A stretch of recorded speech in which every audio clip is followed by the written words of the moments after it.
You can go. Ndava ngawe ke mfundisi. Already?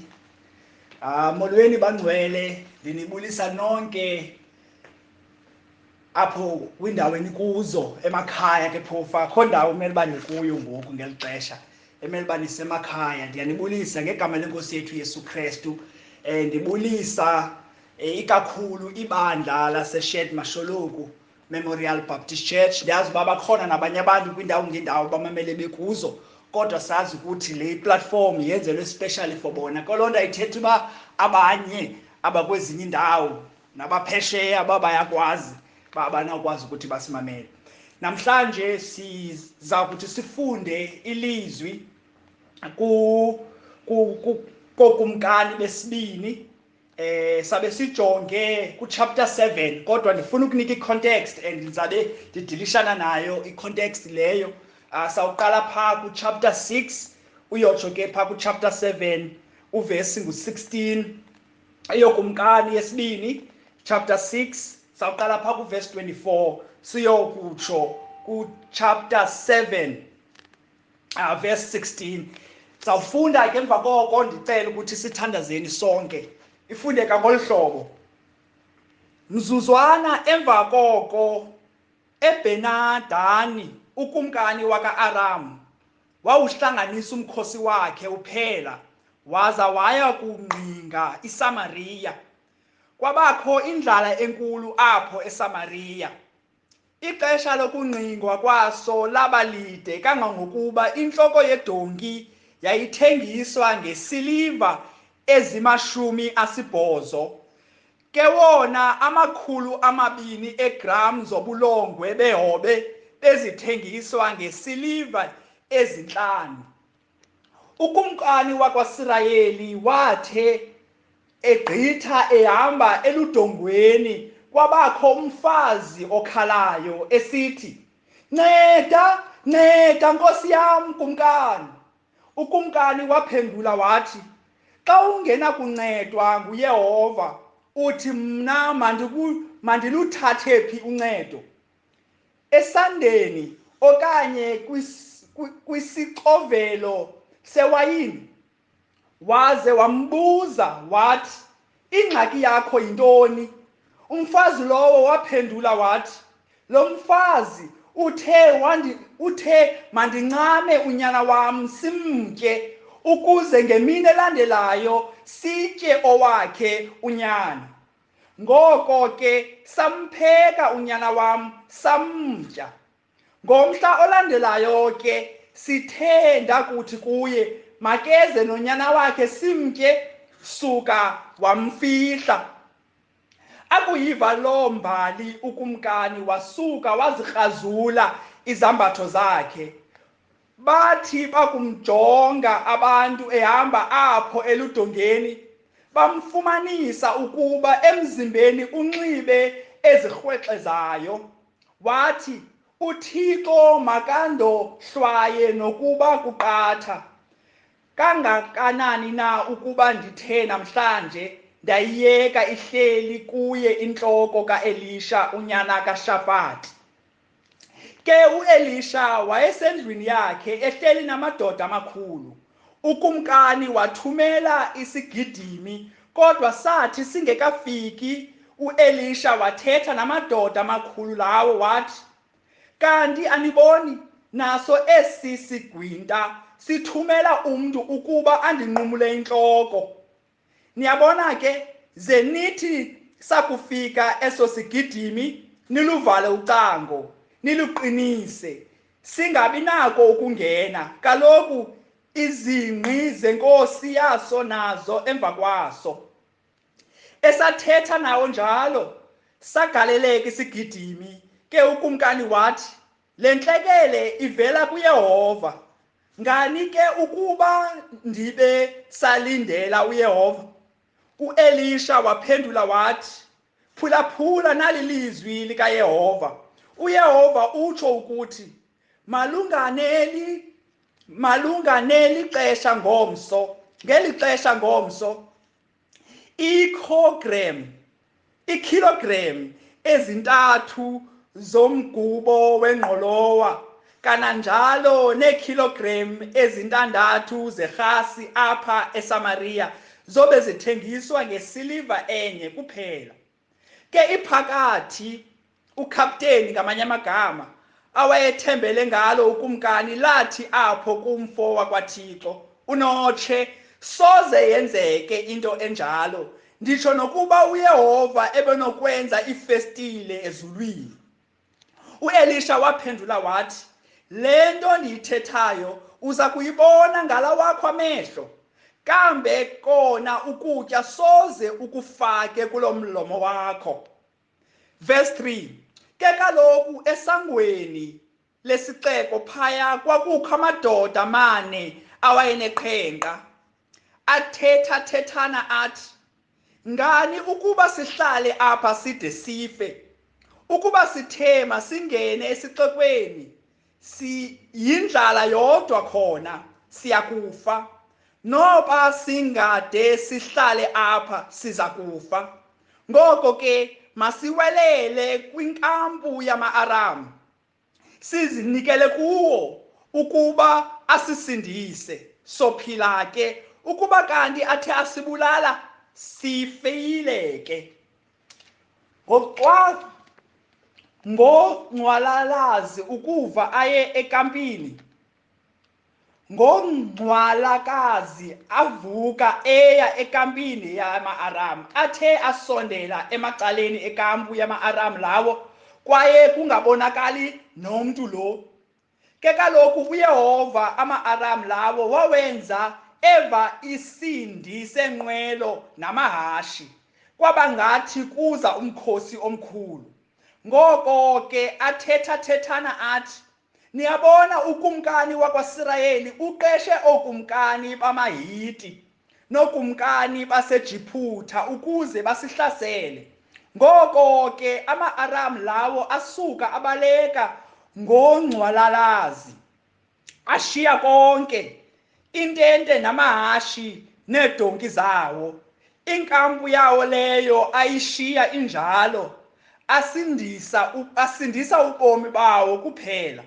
Loo madoda eneqhenqa ke afika emacaleni ekampu leyo, azangena kwenye intente ezo, hayi ke azenzela, atya, asela, ade aziphathela isiliva, igolide nempahla yokunxiba emka nazo, aya kuzifihla. Aphindela abuyela kwenye intente, nalapho azithathela izinto aya kuzifihla nazo. Asuka athi enye kwenye, asilungisi xa sisenjenje, le yimini yeendaba ezimnandi. Ibe ke thina naku sigcine kuthi, ukuba siyalinda kukhanye siya kufikelwa sisohlwayo. Ngoko ke masihambe kwangoku siya kuxelela ezi ndaba komkhulu. Ahamba ke afika abiza abalindi bamasango, abaxelela athi, besiye phaya kwinkampu yama-Asiriya, saza safika kungekho nalomnye umntu khona, hayi akukho nesandi esomntu khona. Into ekhoyo ngamahashe needonki ezibotshelelweyo, iintente zisenjengoko bezinjalo nazo.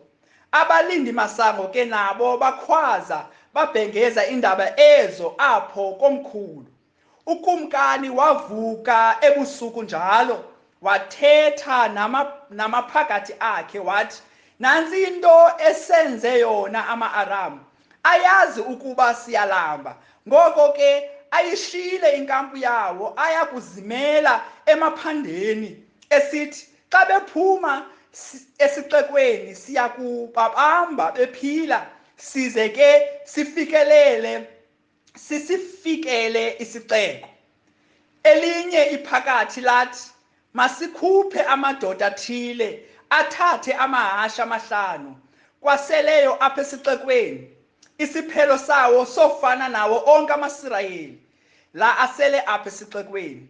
Ewe, nawo obaselelindelwe kukufa njengawo onke amaSirayeli.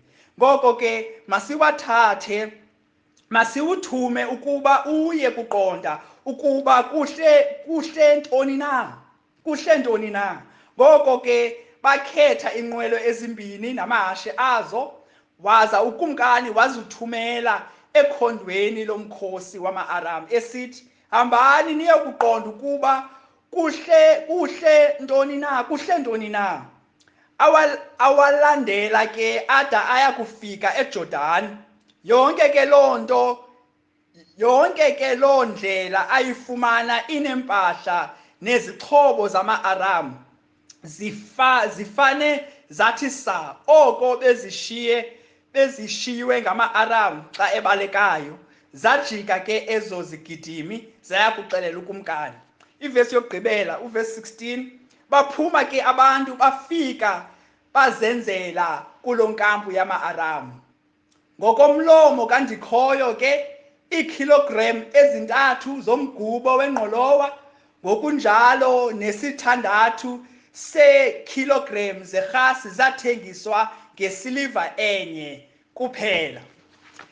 Ndiyabulela kakhulu, ndayazi uba esi sisifundo eside. Ndithemba ukuba noko khange udinwe, uye nawe wanomdla wokuva eli bali limnandi kangaka uThixo asixelela zona. Isifundo sethu ke okanye isemoni yethu ndithe igama layo singobani nathina. Impendulo ithi abathunywa abangalindelekanga.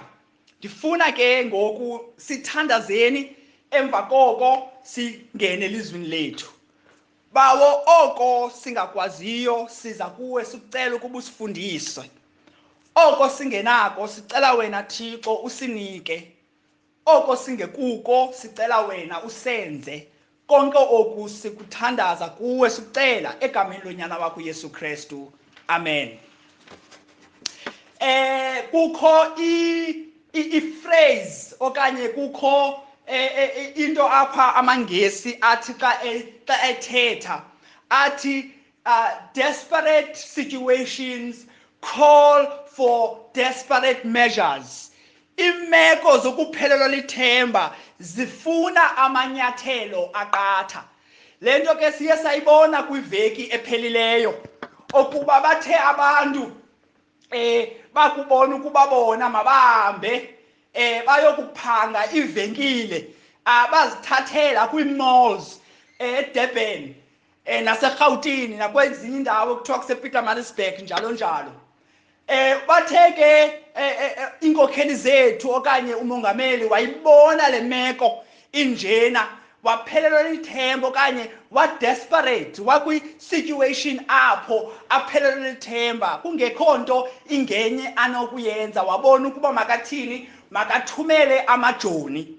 Siyayazi ke ukuba amajoni ayingobantu abathathayo basiwe ebantwini bokuhlala. Amajoni akho ukuze akhusele isizwe kutshaba oluza ngaphandle. Kodwa njengoko ndisitsho kuwe, but desperate situations call for desperate measures. Ngoba ke imeko lena ibiphelele isithemba. Loo nto yenze ukuba umongameli athini, athathe amanyathelo aqatha okuba thini, azise amajoni. Oku kuyinyani ngexesha lemfazwe eSamariya. Ikomkhulu bobukhosi basemantla akwaSirayeli. Phambi koku sibona imeko emaxongo. Isixeko amaSirayeli ayekuso ayengqingwa khona ngumkhosi wama-Aram okanye ngumkhosi waseSiriya. Abantu bakwaSirayeli ngaphakathi kwesixeko babebulawa yindlala. Babebulawa yindlala ngenxa yembalela enkulu eyayikhona eSamariya. Imeko yayimbi kakhulu kangangokuba babade batye abantu okanye bade batye abantwana. Le nto kuthiwa ngesingesi yi-cannibalism. Ngenye imini umyalezo uyavela kubathunywa abangalindelekanga, amadoda awayeneqhenqa, azisa iindaba ezimnandi esangweni lesixeko. aze atshintsha yonke into kwabo babe sesixekweni. Abantu abasha bangathi ukuba la madoda neqhenqe ayezi-game changers, bayitshintsha yonke into. Kodwa into esiyibonayo ba la madoda yayingengamadoda alindelekileyo ukuba ingangawo abantu abasi-game changers. Game changers namhlanje ngabantu abanemali, ngabantu abanesekhono sathile. Kodwa apha sibona amadoda angalindelekanga ezi-game changers. Lo myalezo wawungumyalezo wobomi kunye nomyalezo wethemba. Kwaye amaSirayeli phanse angawubhilivi lo myalezo, angakholelwa nokukholwa nobuvile njengoba sifunda. Ufikelele kwindawo apho asithi hayi man, la maSiriya ayasiqhatha. Noba zikhona le ndawo azifihle kuyo, sawuthi thina xa sifika athi vumbululu, asihlasele, asibulale. Lo myalezo ubumi, lo myalezo ebekum kule veki. Yiloo nto ndithema ndize kuwe ngala maxesha amabi ecorona, ngala maxesha amabi apho isizwe sizanyazanyiswa. Ndithi mandize kuwe uzazi okuba wena in the midst of yonke le nto yenzekayo wena ungubani na. Ndifuna ukuthi kuwe namhlanje ungumthunywa ongalindelekanga. Njengala madoda sinomyalezo wethemba, kwaye lo myalezo livangeli, iindaba ezilungileyo zikaKristu ngentetho evakalayo. Luxanduva lwethu ukuxelela iindaba ezilungileyo zevangeli kwihlabathi elivaleleke esonweni ngokwakwamoya. Bantu base Cambridge Village, abantu base Cambridge, abantu base Duncan Village, wena mzalwane wami waseshed masholoku, abanathemba. Loo nto siyibonile kule veki sisuka kuyo. Apho ukhoyo abantu, apho ukhoyo abanathemba, kwaye endaweni yokuthi sibaxelele senza ntoni thina, sivele sithi xwaka, singathethi into, kodwa sithi abaneyeza lokuthi sibancede kwesi sigulo bakuso. Ndikhe ndaphikisana nabantu bethetha ngento yoba hayi abantu balambile. Andifuni ukuxoka ndithi abantu abalambanga, babe bengalambanga bebengasoze baye kwezi malls. Kodwa ikhona eyona ngxaki ingaphantsi kokulamba, and loo ngxaki sisono. Wena unechiza ke lokuthi udilishane nengcambu yengxaki ukuze abantu bakwazi ukukhuleleka. Ixesha lokuba singaxeleli abantu ngale ngxaki, ixesha lokuba singabaziseli iindaba ezilungileyo bazalwane, liphelile ngokuba ixesha losindiso linamhlanje. Sibhengeze ivangeli elisindisayo, ivangeli nathi esayifumana simahla. Masibanike bazalwane bam ukuze nabo bakhululeke. Kuninzi ke esinokufumana apha kwesi sifundo sethu, kodwa ndifuna ukuthi kuwe umxholo wale ntshumayelo endimfumana kule passage ngigqiba ukufundela yona uthi amaKristu ngabathunywa abangalindelekanga beendaba ezilungileyo, abakwihlabathi elidinga ukuhlangulwa kumgwebo ozayo. Christians are unlikely messengers of the gospel who are in the world that desperately needs deliverance from the impending judgment. Okokuqala ndifuna ukuthi kuwo, ndifuna ukuthetha apha kule passage ngezinto zibene. Okokuqala ndifuna ukuthi kuwo isidingo sosindiso, the desperate need of deliverance. Okwesibili ndithi isithembiso sosindiso, the amazing promise of deliverance. Okwesithathu abathunywa bosindiso, the unlikely messengers of deliverance. Okokugqibela umgwebo phakathi kosindiso, judgment in the midst of deliverance. Masiqale isidingo sosindiso. Siyibona phi le nto? Siyibona kuverse 24 uyotsho kuverse 33 kachapter 6. Into yokuqala esiyibonayo ngokubhekise kwimeko enxungupheleyo akuyo amaSirayeli, ukutya kutheni kuyabiza, ku-expensive. Yinyani ke leyo nakule veki sisuka kuyo.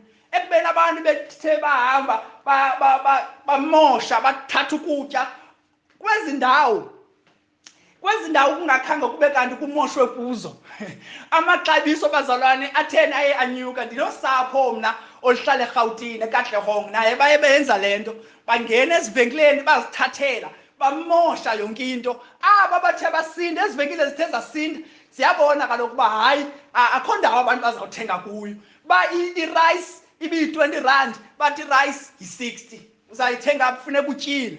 Sibona loo nto ke nalapha kule meko ingqungupheleyo akuyo amaSirayeli, ukutya kuyabiza. Sifumana phi le nto? Sifumana kuverse 25. Kwabakho indlala enkulu apha eSamariya, ixesha lokungqingwa kwaso labalide, ngokuba intloko yedonki yayithengiswa ngesiliva ezima-80, ke wona 200 gram zobulongwe behobe bezithengiswa ngesiliva ezintlanu. Andiqinisekanga ukuba intloko esile ke kukutya okunambithekayo, kodwa ndifuna ukuxelela ukuba ngokomthetho weLeviticus inyama yedonki yayingahlambulukanga, yayimdaka, yayiyinqambi kuSirayeli. Le nto iyabonakalisa ukuba amaSirayeli aye kwimeko embi, okuba ade athenge oko bakwaziyo, okuba abakwazi ukutya ngenxa yomthetho owaza kuThixo ngoMoses. Ababhali beTestament endala okanye ii-commentators zithi zona umvuzo oqhelekileyo wawumalunga neshekeli enye ngenyanga. UmSirayeli okwimeko emaxongo ebengenokuthenga intloko yedonki ngeshekele ezingama-80, bazalwane bam. Umbhalo uthi ke wona 200 gram zobulongwe behobe bezithengiswa ngeesiliva ezintlanu. Indlala bazalwane ibinzima kangangokuba bathengise umgquba wehobe. Bazalwane, andifuna ukucacisa noba ubulongwe yintoni, uyayazi ubulongwe yintoni. Abanye abacacisi beBhayibhile okanye ii-commentators okanye ii-historians bathi bona yayingengubo kanye ubulongwe obu. Yayisislang esasisetyenziswa sithetha ngenye into. Kodwa andifuna ubavuma ngamadoda amakhulu anga abhala iincwadi ezideki. Andifuna uvuma ngoba ngokubonakala apha kule vesi sigqibo yifunda, aba bantu bebenokutya nantoni na. Siyibona phi loo nto leyo? Siyibona kuverse 26 uyotsho kuverse 35. Ukumkani wakwaSirayeli udlula elidongweni, kwaye umfazi ukhala kuyo, ukhalela uncedo.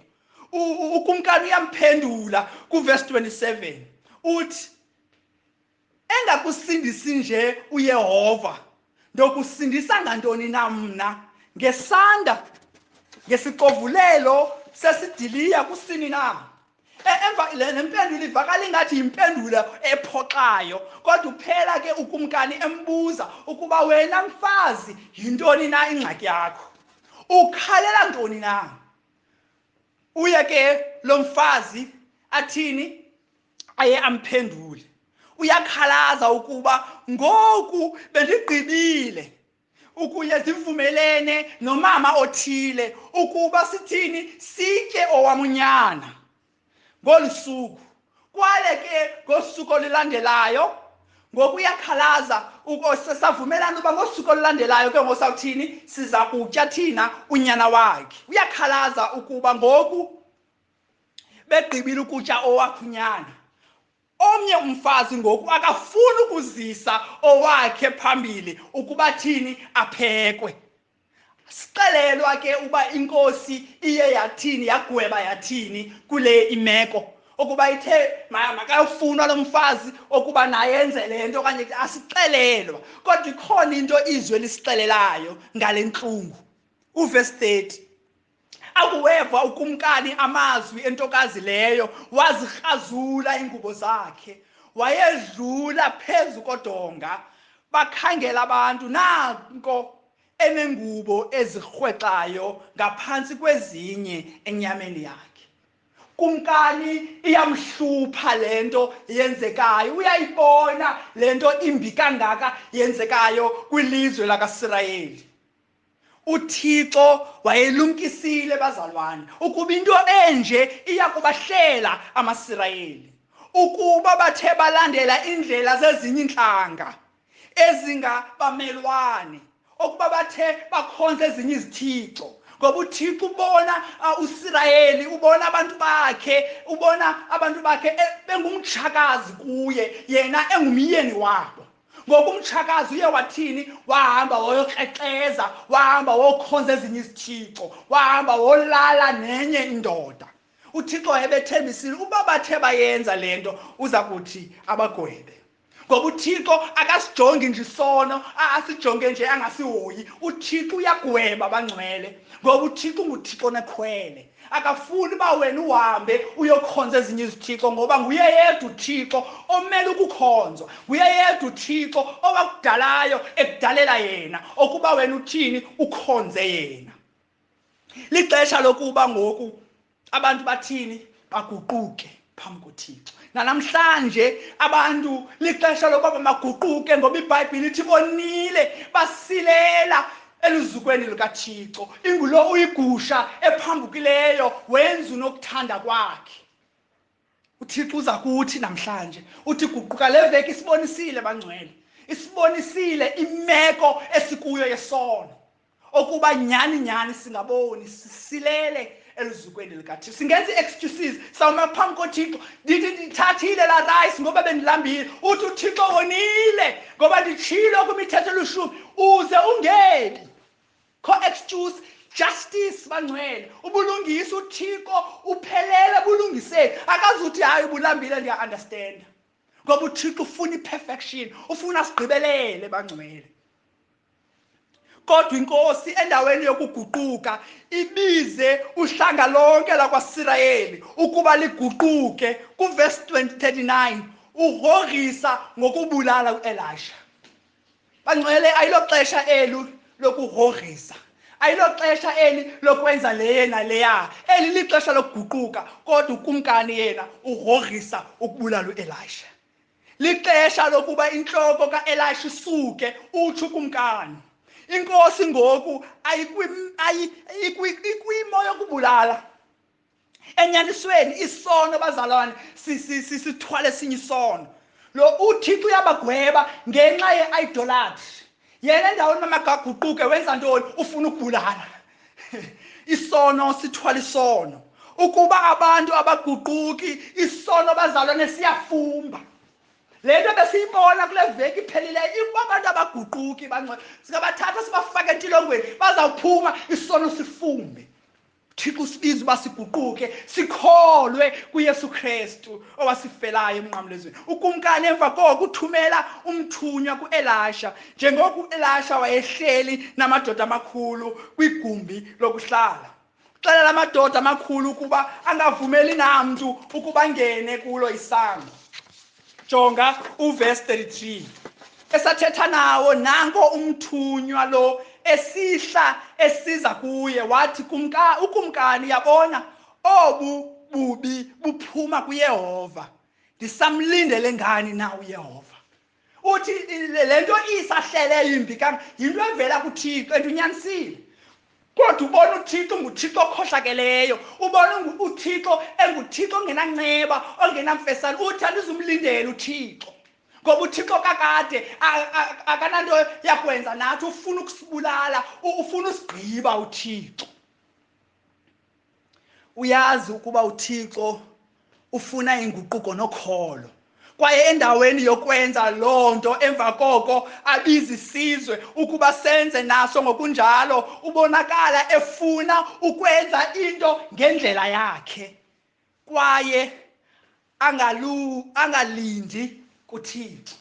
Uyapha pha, sono sithwala isono, sono sizala isono. Guquka ntwasekhaya.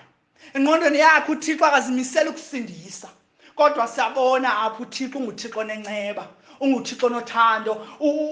Uthi ngenxa yokuba yena nguThixo nothando ajonge isono, kodwa uThixo abe nemfesane. Sizayibona loo nto. Sibona kwesibini isithembiso sosindiso. Sibona isithembiso sosindiso. Sibona phi loo nto ku chapter 7 uverse 1. Njengoko ubona apho kuba Elisha unendaba ezimnandi zokumkani. Noba wayesithi kumkani andikholelwa yile. Ngela xesha ngoku Elisha wayesiya kuye emxelela wathi hayi andikholelwa tu yile uyithethayo. Kuyo yonke le ndlala isesizweni uElisha uthi izinto zizotshintsha ngosuku. Nansi into in 24 hours uthi Elisha yonke lento uyibonayo it's going to change in one night. Sibona oku kwimpendulo kaCaptain kuverse 2. Ukuba uYehova wenze ifestile ezulwini ingaba khona lonto. Futhi nokuThixo unakwenza ifestile ezulwini. Enze ifestile afuna uzisa insikelelo phansi. Le uyithethayo Elisha ayiyo tu. uElisha uyamphendula ngenxa yokungathembeki kukaCaptain. Umphendula ngethreat, ngesoyikiso uthi kuCaptain, khangela uya kuyibona lonto ngamehlo akho ungadli wena kuyo. Into ebonakalayo ingenokwenzeka ngalento ithethwa nguElisha kukuba uElisha wayengathembisi ukutya okufikelelekayo. Benditshilo ekuqaleni ukuba ukutya kuduru, kodwa uElisha akathembisi nje ukutya okufikelelekayo. Wayesithi izinto ziza kubuyela esiqhelweni. Just imagine after yonke lento igqiba ukwenzeka sifake icorona ngaphezulu kubekho umuntu athi mina ndingumprofeti ngomso yonke into izabuyela esiqhelweni. Yacinga uba bakhona abanye kwezinye inkonzo ezithile engafuni uzibiza ngamagama kudala beprofeta besithi corona leya. Sisalindile ke madoda amakhulu akabi khonto siyibonayo. Kodwa uElisha wayewatsho ngoba yena wayethunywe nguThixo. Wathi iprice ayizubuyela la rice i5 akathi uElisha izinto zabuyela esiqhelweni zaba i5 yeke kuba i60. Akatsho uthi uElisha izinto zizakwenzeka ngokwesiqhelo. Izinto zizaba ngathi akho corona. Izinto kuzaba ngathi khange kubekho abantu bathe baluta izinto ngezolo. Ezithuni zibonayo zinde izawuphela lento in 24 hours. Umphathi wanikwa elilizwi lomgwebo ngenxa yokuba uThixo uthembisa ukuhlangula. Nokuba ibonakala ingakholeleki sibiziwe kuyo ukuba sithini sikholelwe ngoba ivela kuThixo. Abantu abangamkholelwayo uThixo nezithembiso zakhe zevangeli bamrejecte bade bongena engcwabeni. iBhayibhile iyasichazela uba kukho iwarning ngabo bantu abo ngoba uThixo uthethile. uThixo kaloku umenza ixoki xa esithi uThixo izinto zizaba nje, esithi uThixo kuzaba nje wena uthi hayi it's too good to be true andizuyikholelwa. uThixo ukunika le warning ngoba uThixo xa ethethile kuthetha uSomandla, kuthetha uThixo ongahlulwa nto, mkholelwe wena. Simele sikholelwe oku uThixo akutshoyo nokuba thina sicinga ukuba akunakwenzeka. Ngoba there is nothing impossible with God. Sinesithembiso ezininzi esika sijonge eBhayibhileni kumba hayi lena ayinakulindeleka.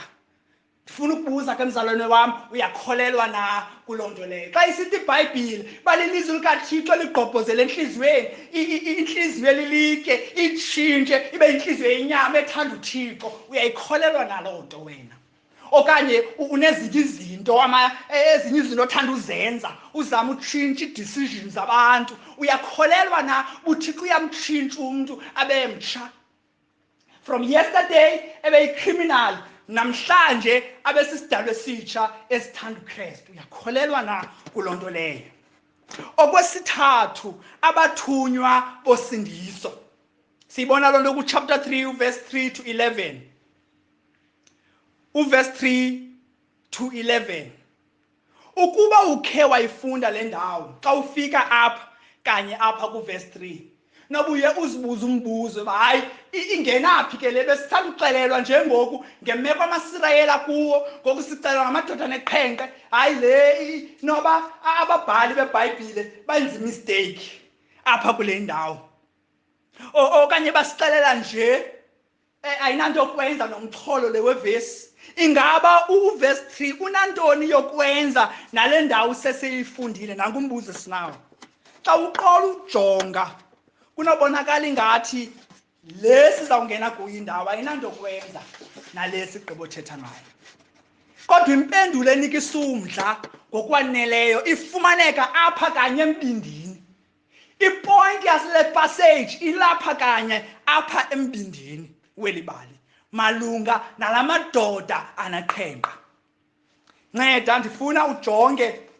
kuverse 6 naku7 inkcazo yesiqalo kunye nesiphelo sebali sifumaneka kanye apha embindini inkcazo malunga nalamadoda neqhenqe angakwazi ukuzinceda kukuba ukwenza kukaYehova atsho lamadoda athi oku kukwenza kukaYehova akekho omnye umuntu obenokuyenza lento yenzekayo ewe lo ngumsebenzi kandikhoyo lo ngumsebenzi kaThixo umsebenzi kaYehova kambe ke thina uyasimangalisa indumiso 118 verse 23 lonke uzuko luya kuYehova yiyo lonto esenhlizweni yale ngxelo akekho umuntu ebenokuye uThixo wazisisandi kuma-Aram ama-Aram acinga uba hayi ngama-hiti okanye ngamayiphutha anga athe amaSirayeli awabiza amayiphutha athe abetha iKaizer Chiefs izolo cela uxolo bazalwane bami sifunda ukuba uThixo unguThixo onamandla onke ukanti sikwafunda ukuba uThixo uyakwazi ukuthi asihlangule unguThixo namandla onke kwaye unguThixo okwaziyo uthini asihlangule kufumaneka apha kweli lizwi lento sithi sovereignty of God that uThixo akadingi ukuncediswa ngumuntu ukuze kube kanti uyakwazi ukuhlangula abantwana bakhe iBhayibhile kwelinye icala iyafundisa uxanduva thina esinalo okuba masithini masihambe siyovakalisa indaba ezilungileyo iBhayibhile bangcwele izifundisa ezinto zombini akufuneki silahle enye ngenxa yenye okanye silahle le ngenxa yale kulapho lamadoda neqhenqe angena khona angena uxanduva thina esinalo silibandla kwimeko esibona sigagana nayo kwindawo esihlala kuyo nanga lamadoda neqhenqe abulawa yindlala bacinga ngobulumko ukuba kungcono ukuya kwinkambi yamaSiriya bafe ngekrele kunokuhlala apho bakhoyo babulawe indlala ukuba bangene ngesango indlala ikhona bayafa ukuba bahlala ngaphandle kwesango kuyakuba nesiphumo esifanayo basiyahlala apha siyafa basiye sangena ngapha kuyafana lamadoda angasibulala kodwa ikhona ipossibility ba amaSiriya angangasibulali siphile ukuba baya kwinkambi yaseSiriya bangabulawa okanye bangasinda ayikho lula lento kodwa lamadoda azixelela uba masithini masiye fika kwabo apho amajoni ayemkile kwaye bonke ubutyebi bomkhosi waseSiriya bamshiya ukuba bathini bawuthabathe cinga nje ukumangaliswa kwabo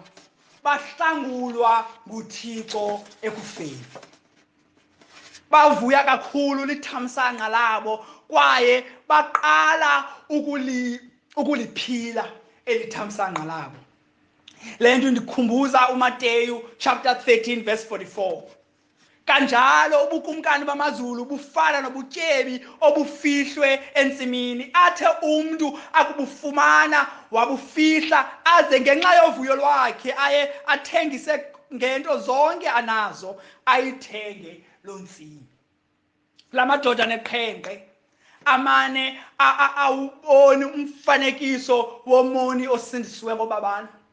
Kulamadoda neqhenqe awumboni uMthixo onemfesane, uThixo lenceba oza asindise aboni, abasindise ngoba ingaba wena uyiboni nalonto apha kule vesi. Abantu abahlambulwe kubukumkani bobumnyama bathatha basiwa kubukumkani bokukhanya. Bavuyiswa kukwazi ukuba basinge ezulwini. Uvuyo ngenxa yokuba uThixo ubasusile kufeni wabanika ubomi. Bonwabele indawo entsha abayifumeneyo. Balambile ababantu for ixeshana, kodwa uThixo wabanika ubomi obungenaphakade. Babelambile kodwa ngexeshana elincinci bathini? Banentabalala, bazizityebi. Babeneqhenqe, oko kuthetha ukuba babengahlambulukanga ngokwesiko lamayuda. Babegxothiwe, yazi iqhenqe ubugxotho kuthiwa hamba ungahlali phakathi kwethu ngoba uza kusisulela. Indlala yayenza yawesi imeko yalamadoda. Babexhomekeke kuwabanye ukuba mababonakaliswe inceba. Noba nabo bantu bebesithi xa bebajonga phaa babajulela ukutya ngoba bengafuni ukusondela, ngoba bebengabantu abamdaka, abantu ababengcolile. Ngaphandle koncedo lwabanye abantu kwakungekho themba for aba bantu.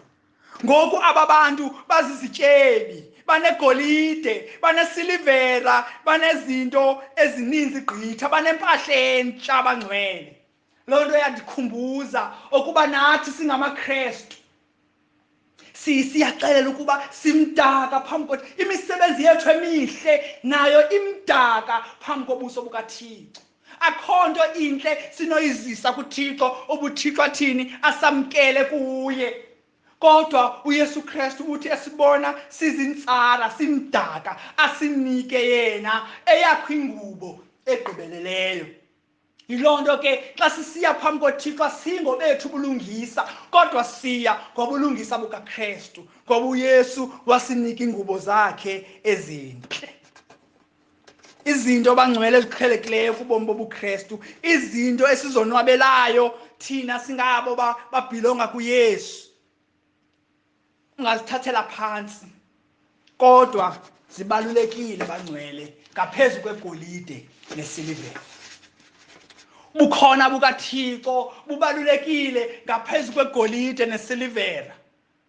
Ukusibonelela kwakhe uThixo, his provision, kubalulekile ngaphezu kwegolide nesilivera. Amandla akhe, izithembiso zakhe, njalo njalo zibalulekile ngaphezu kwesilivera negolide.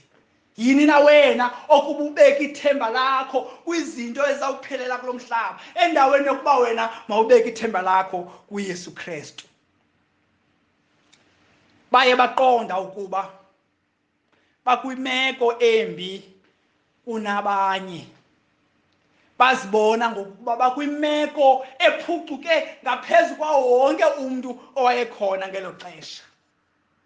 Bathi kuverse 9, thina ngoku sinobutyebi, thina ngoku kumnandi singena kule ntente sitye, singene kuleya intente sitye. Kodwa bathi hayi man, asenzi kakuhle.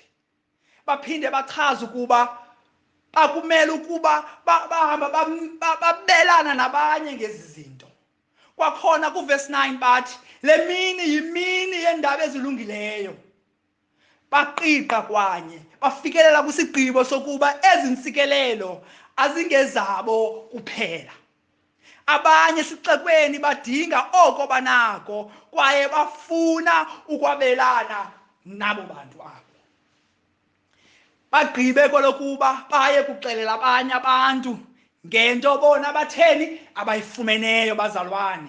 Babefuna ukuba omnye umuntu ancedwe njengokuba nabo bencediwe. Sibukele eTVini, kulula bazalwane, nam ayonto lena engangichaphazeliyo kulula ujonge eTVini ubone omama abadala besiba, ubone abantwana, ubone nje into eyenzekayo sikhawuleze sigwebe bangcwele. Sithi nababoni intoni le bayenzayo.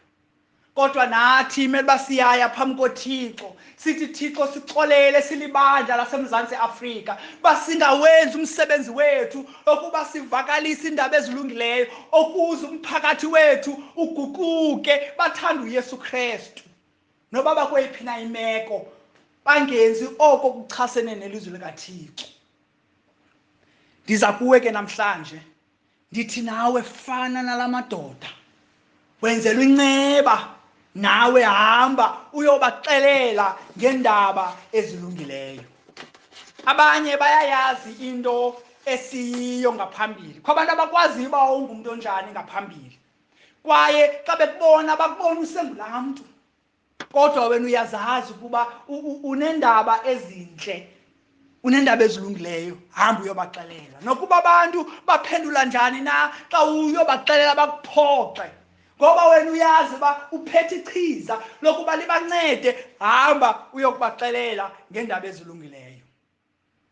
Ngaba unaso na isibindi sokungqina ngoYesu Kristu othi wena uyamthanda uyoxelela abantu? Khumbula ukuba aba baneqhenqe banokwaliwa okanye babulawe bangcwele, bebegxothiwe. Uyazi umuntu oneqhenqe ngelaa xesha ebesenzelwa nomngcwabo esaphila, kuthiwa hayi siyamgxotha makahambe makayokufa, ungcwatywe ngapha, kuthiwa laa mntu utheni ubhubhile.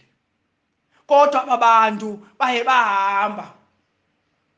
bahamba ngoku bezazi uba bangaphatheka kakubi phaa esixekweni, ngoku bezazi ukuba bangaheshwa phaa esixekweni, kodwa ngoba benobutyebi, ngoba benovuyo, bathi asinakuhlala kule ndawo, ingaba asenzi kakuhle ukuba sihlale apha, masihambe siyokubaxelela ukuba likhona ithemba.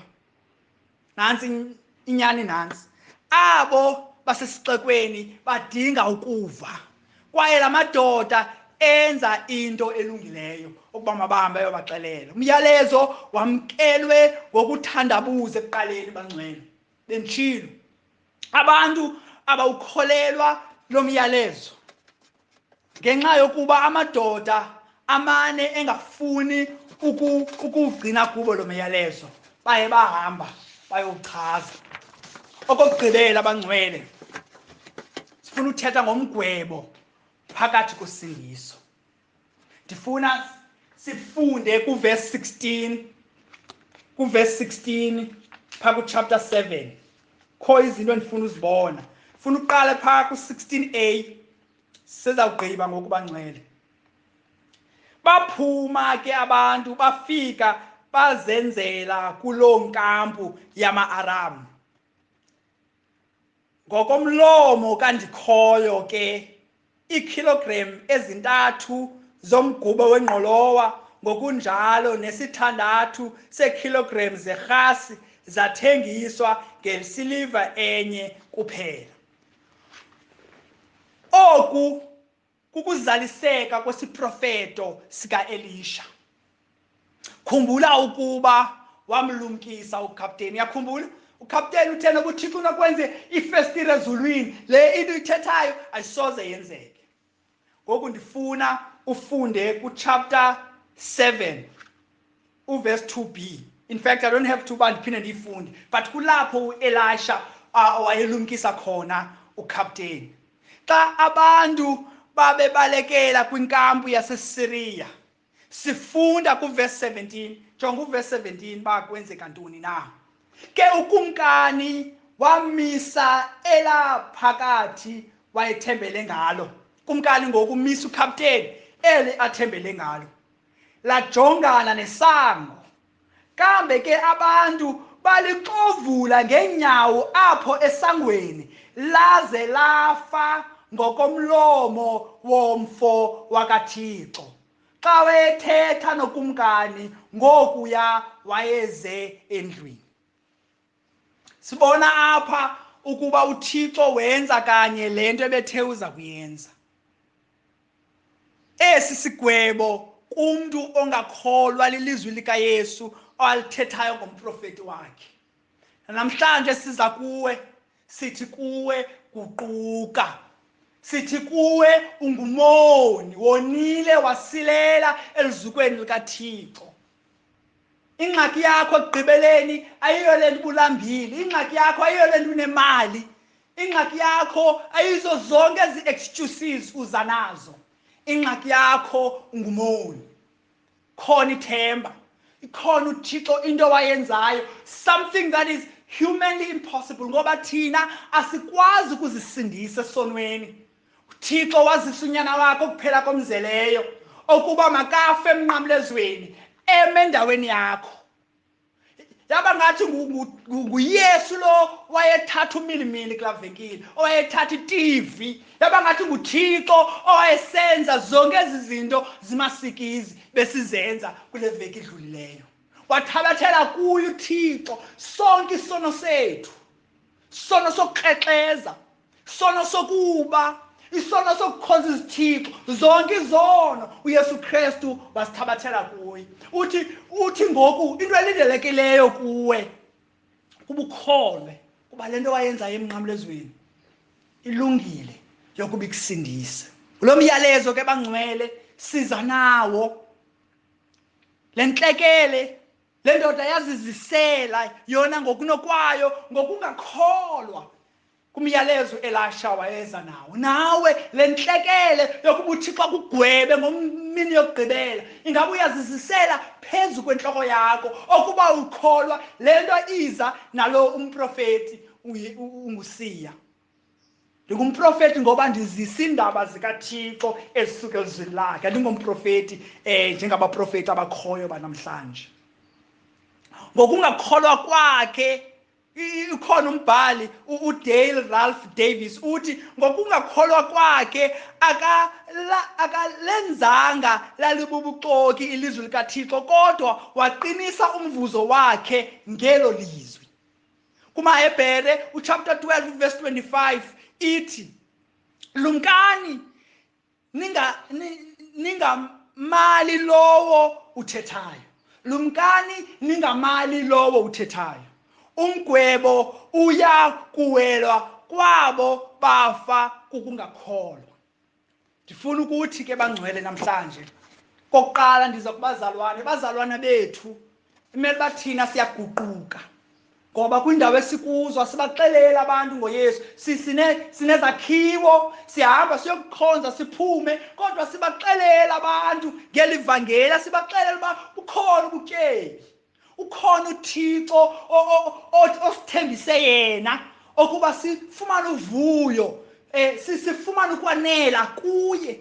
Yiloo nto abantu besona kangaka, ngoba banathemba, ngoba banavuyo, ngoba banakwanela. Kodwa uThixo uthi izani nonke nina nibulelekayo imithwalo, ndiyakuyithula. Izani nonke ninxaniweyo, nifuna ukutya nakuseza, ndinityise ningakhange kube kanti nikhuphe nesenti. Bazalwane bam, ukuba niyabathanda abantu, phambi kokuba nibagwebe, hambani niyokubaxelela indaba ezilungileyo. Lo myalezo ngumyalezo wam kuqala, ngoba kulula uba ndigwebe abantu kodwa ndibe ningawenzi umsebenzi wokuba makabancede abantu. Ekugqibeleni abadingi government, abantu ekugqibeleni abadingi grants, bangazinikwa igrants kodwa babe ingqumbo kaThixo isamile phezu kwabo. Banganikwa yonke nelendi lesifunayo, singayinikwa imingqumbo kaThixo iphezu kwethu, sigwetywe ngehoba sithe asalikholelwa ilizwi likaThixo.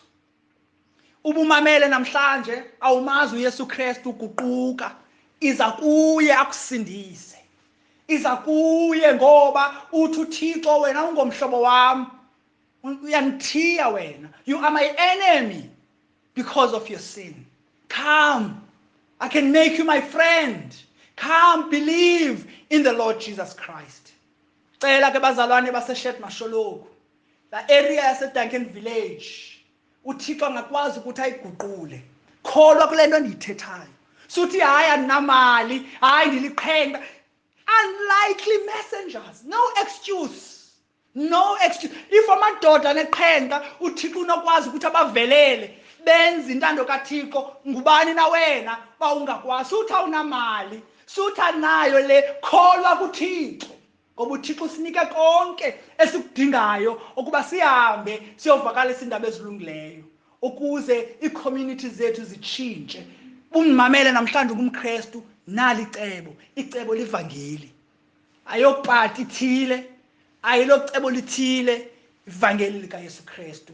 Let's go and proclaim it. Masithandazeni. Baba wethu sozulwini, siza kuwe namhlanje sicela ukuba usincede, ukuba sifunde kula madoda. Sifunde ba wena Thixo awulindi ba siside sibe ngokumkani, sibe ngabantu abahloniphekileyo emphakathini kuze ube kanti uyakwazi ukusebenzisa.